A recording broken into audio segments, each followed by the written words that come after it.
I watched a video from serial entrepreneur Eben Pagan, who's pretty well known in the online marketing world. He has fantastic courses and lectures with guests that really impressed me with their ability to communicate their wealth of knowledge. Anywhere from marketing to social dynamics, they're all really great. When I was feeling like I was in a rut sometime during my 7-year winter of the acting career that I was pursuing, I came across a guest speaker named Wyatt Woodsmall. This is when I learned about the inner and outer game frameworks.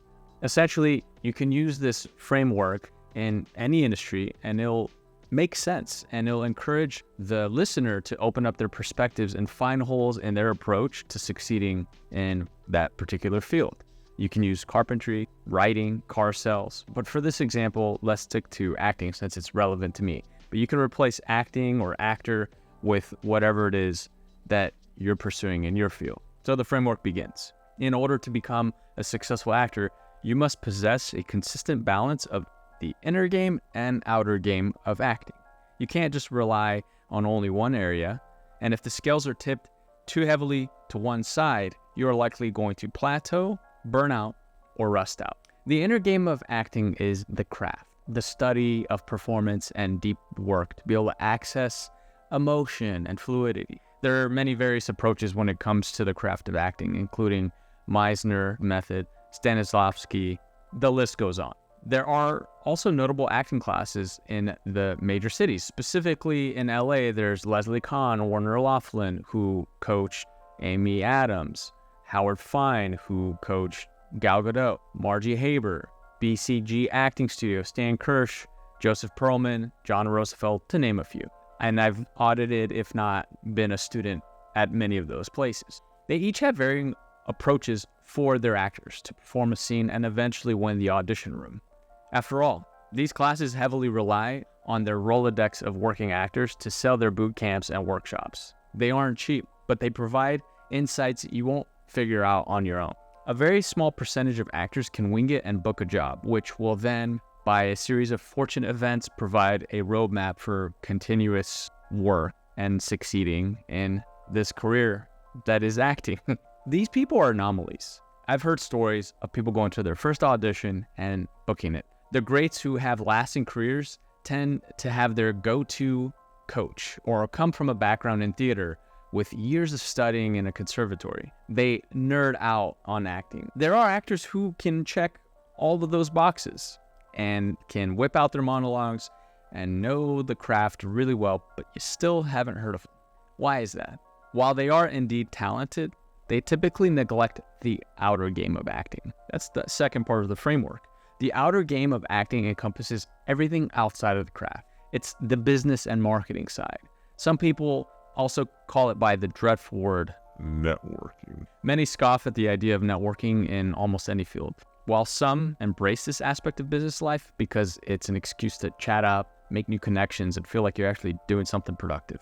I remember watching a TED Talk which discusses a study done on test subjects where people who talked about their goals and shared them with everyone subconsciously thought they were actually accomplishing their goals and wouldn't feel the need to do more work. Negative connotations aside, marketing yourself and networking are necessary aspects to level up your place in the acting world. If you don't have representation, that's how you do it. That's how you get it. You do a showcase or you get a referral from a colleague.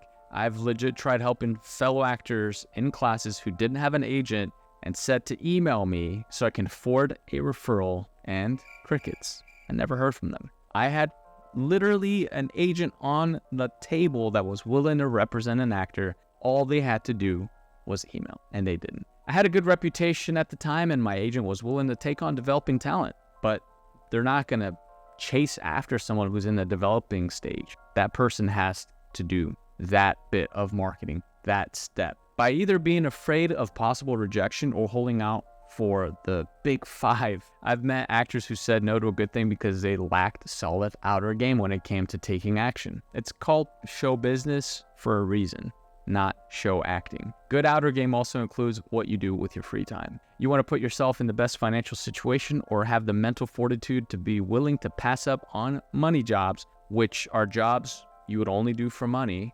Now, on the flip side, I've met actors who crush it when it comes to their vibe, their connections, and their ability to befriend industry people who could have a major impact on their career.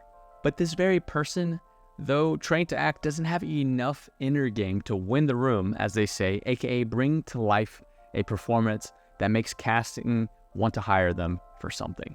If not that job, a future job. And yes, casting, they remember the good ones. They remember the good actors, and they keep a little, whether it's physical or mental Rolodex of who's good. Winning the room doesn't guarantee anything. I've auditioned for NCIS Los Angeles around 15 times over the course of the show's run, and I didn't book a single job. I had a few callbacks. I got pinned for 2. Getting pinned practically is seen as getting the job by your talent reps. They feel like it's a coin flip, and if you don't get it, it just didn't go your way for factors way out of your control. The frequency of getting in the room that many times for a single show was frustrating at times, but I had good friends in my corner and coaches reminding me that you don't get called into that same office that many times if you're bad. A perfect example of a good combo of good inner and outer game. Preparation for the audition, having a good network of friends and colleagues that you keep around to encourage you to keep going. Some highly trained actors would freeze up in a room due to the stakes being high, not wanting to let down their reps, or they simply didn't work on audition technique enough. Audition technique would lend a whole video, if not a series in itself, but the short of it is, there are things that you can do when auditioning for a role that might seem counterintuitive when compared to stage acting. Also, if there's a camera in the room, you're likely taping for the director. Your awareness of the camera, pacing tone, eye lines, emotions, and technical movements can all come into play. You get this good from good inner game and learning from actors who book work consistently. Some casting directors even transition to coaching. They'll teach you what works in the room and what doesn't. The formula for success as an actor is different for everyone. There's no magic wand that someone successful can wave to make you a star, or more importantly, achieve the goal that you should have, which is to become a working actor. There's only a small percentage of SAG-AFTRA, aka union members, who make enough money to qualify for healthcare and can rely on that income alone. And yes, there's nepotism in the business, but it doesn't work out to the level of longevity that many people assume it does. The smart ones enroll in classes, since the outer game is practically solved for them, they work on the inner game. Success, it could be summed up as a balance of solid inner and outer game, sprinkled with patience and the willingness to try and fail as many times until you can build flow in your craft, to the point where people will start to take notice and want to pay you what you're worth. You'll be able to go to sleep at night knowing you didn't give up on your dream, or you'll die giving it your all. Sometimes giving your all includes being able to take breaks to have a life outside of your passion, or at the very least gain some perspective that we're not alone in our endeavors. We long to do what we love so we can make our time on this earth matter. Hope you enjoyed the video. Comment below, let me know if you figured out a way to make this framework of the inner game and outer game apply for you. What kind of career are you pursuing? And if you've learned that there's a balance to level up in that said career.